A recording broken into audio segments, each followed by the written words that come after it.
अस्सलाम वालेकुम, good evening. India और साउथ अफ्रीका का ये दूसरा टेस्ट मुकाबला जो कल इसका भी आगाज़ हो जाएगा। पाकिस्तान का भी टेस्ट मुकाबला है, साउथ अफ्रीका वाला टेस्ट इंडिया और साउथ अफ्रीका का भी है। ये दूसरा टेस्ट मुकाबला है। इंडिया सीरीज़ तो नहीं जीत पाएगा क्योंकि पहला टेस्ट मैच इनिंग्स और 132 रन के मार्जिन से ये इंडिया की टीम हारी थी। जाहिर सी बात है जीत नहीं पाएंगे, सीरीज़ तो नहीं जीत पाएंगे क्योंकि ये दो ही टेस्ट मैचेस की सीरीज़ है। लेकिन इस टेस्ट मैच को जीतकर एटलीस्ट सीरीज़ को तो बराबर कर सकते हैं। इंडिया की प्लेइंग 11 पर ये मैच में सिचुएशन क्या होने वाली है, सभी चीज़ों पर हम नज़र डालते हैं। सबसे पहले आपको बताना ज़रूरी है, जब बड़े सगीर की यानी कि एशिया की कोई भी टीम जाकर साउथ अफ्रीका में जाकर टेस्ट सीरीज़ नहीं जीत पाई, स्वाय श्रीलंका ने जीती हुई है। पाकिस्तान भी साउथ अफ्रीका में जाकर कभी भी टेस्ट सीरीज़ नहीं जीत पाया। इंडिया के पास चांस था लेकिन इन्होंने भी गुनवा दिया। पहला टेस्ट मैच ये बड़ी बुरी तरह से आ रहे हैं, डोमिनेट कर ही नहीं पाए। साउथ अफ्रीका ने पूरा क्लियर डोमिनेट किया है, चाहे वो विद द बॉल हो चाहे वो विद द बैट हो। उनकी बड़ी शानदार किस्म की परफॉर्मेंस रही है, इंडिया डोमिनेट नहीं कर पाया।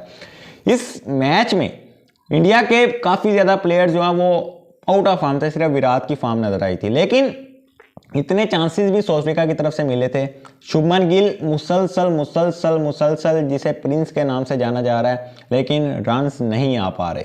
टेस्ट में उनकी एवरेज 30 के करीब रह चुकी है, तो ड्रॉप कर दें अगर नहीं परफॉर्मेंस दी जा रही तो। लेकिन इस मैच में तो लाजमी तौर पर खेलेंगे। प्लेइंग 11 जरा सुन लीजिए। रोहित शर्मा, जाहिर सी बात है रोहित शर्मा ये जयसवाल साहब ओपनिंग करेंगे। जयसवाल भी अभी इस तरह का टैलेंटेड तो है लेकिन इस तरह की कंडीशन से वाकिफ नहीं है भाई। इधर नए लड़के का आकर परफॉर्म करना वो बहुत ज़्यादा मुश्किल होता है, बहुत ना होने के बराबर होता है। उसके बाद वन डाउन पर शुभमन गिल जो कि आउट ऑफ फॉर्म है, रन्स नहीं आ पा रहे। वर्ल्ड कप में भी मायूस किया, वर्ल्ड कप में भी तकरीबन 450 के करीब रन बनाए हैं, लेकिन मैं फिर भी समझता हूँ कि शुभमन गिल के बहुत कम रन थे, ज़्यादा होने चाहिए थे। जिस तरह के नाम है, जिस तरह का वो रन्स बनाता है। अहमदाबाद की पिच पर कहा जा रहा है कि भाई फड्डा पिचेस पर ये सेंचुरी बना रहा है, दियारे गारमेंट से बैटिंग नहीं हो पा रही, तो वाकई ही ये बात कहीं ना कहीं सच है। विराट ठीक है, 2 डाउन पर श्रेयस अय्यर भी आ जाएंगे। श्रेयस अय्यर को भी पिछले टेस्ट मुकाबले में काफ़ी चांसेस मिले थे लेकिन वो यूटिलाइज नहीं कर पा रहे। एक इनिंग्स में 2 मौके मिलते रहे उनको, लेकिन यूटिलाइज नहीं किया। एक इनिंग में आई थिंक 30 बनाए, एक इनिंग में कोई 5-7 रन बनाए हैं,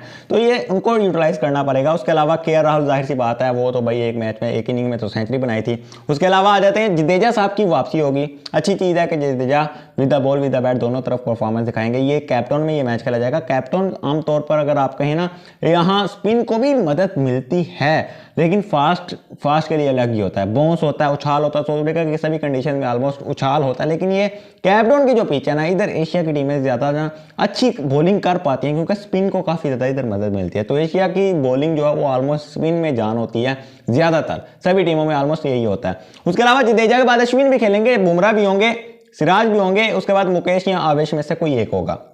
लेकिन इस टेस्ट मुकाबला कम से कम जीतना बहुत ज़्यादा ज़रूरी है भाई। अगर आप ये भी नहीं जीतेंगे तो क्लीन स्वीप हो जाएंगे। क्लीन स्वीप का मतलब समझते हैं, वो बड़ी जलालत होती है। तो इंडिया का कम से कम विराट और रोहित शर्मा तो चाहेंगे कि हम अपनी लास्ट सीरीज जो है वो एटलीस्ट साउथ अफ्रीका में ड्रा तो कर पाएँ। ठीक है, जीतने का जो ख्वाब ऑलमोस्ट उनका लिए टूट चुका है। मुझे नहीं लगता कि विराट या रोहित शर्मा दोबारा फिर साउथ अफ्रीका का टेस्ट सीरीज आकर खेलेंगे, बहुत मुश्किल है। इनका एरा अब मेरे ख्याल से ख़त्म हो चुका है। अब इधर आकर दोबारा टेस्ट सीरीज़ खेल पाना ऑलमोस्ट 2-3 साल मुसलसल टेस्ट खेलेंगे, शायद हो भी सकता है, लेकिन काफ़ी नामुमकिन सी चीज़ नज़र आ रही है। तो एटलीस्ट सीरीज़ को तो ड्रा कर सकते हैं। कैप्टन का ग्राउंड है, इसके बारे में अगर मैं आपको बताता चलूँ, फर्स्ट इनिंग एवरेज 300+ हो जाता है, इधर 300 बड़ी आसानी से बन जाता है। मदद मिल सकती है, बॉलर्स को भी मिल सकती है। अगर जडेजा और अश्विन की बॉलिंग अगर अच्छी होने लग पड़ी तो साउथ अफ्रीका को मुश्किल हो सकती है, लेकिन साउथ अफ्रीका की टीम बड़ी ज़बरदस्त फॉर्म में है। ऑलमोस्ट सभी उनके जो प्लेयर्स हैं वो परफॉर्मेंस दिखा रहे हैं। डिजोरी पहले ही मैच में क्या लड़के ने खेला, उसके बाद एक और नया लड़का डेब्यूटेंट उनका, उसने भी बड़ी शानदार किस्म की बड़ी ग्रेट 50 बनाई थी और 50 भी छक्का मार कर की थी। ये बड़ी अच्छी चीज़ है कि बड़ा टैलेंटेड किस्म का साउथ अफ्रीका के पास भी टैलेंट आ रहा है। उसके अलावा भी साउथ अफ्रीका की काफ़ी बॉलिंग बड़ी खतरनाक है। बॉलिंग इंडिया से खेली नहीं जा पा रही। पिछले मैच में भी मैंने देखा था, दूसरे इनिंग्स में विराट के अलावा कोई भी खड़ा नहीं हुआ था, विराट ही रन बना रहे थे। लेकिन जब विराट हुए फिर सारी टीम ही ऑलमोस्ट आउट होगी। विराट ने भी 70+ इनिंग खेली थी, लेकिन फिर भी सभी टीम को परफॉर्मेंस देनी पड़ेगी, देन आप साउथ अफ्रीका में झंडे गाड़ सकते हैं। Wish you all the best team India.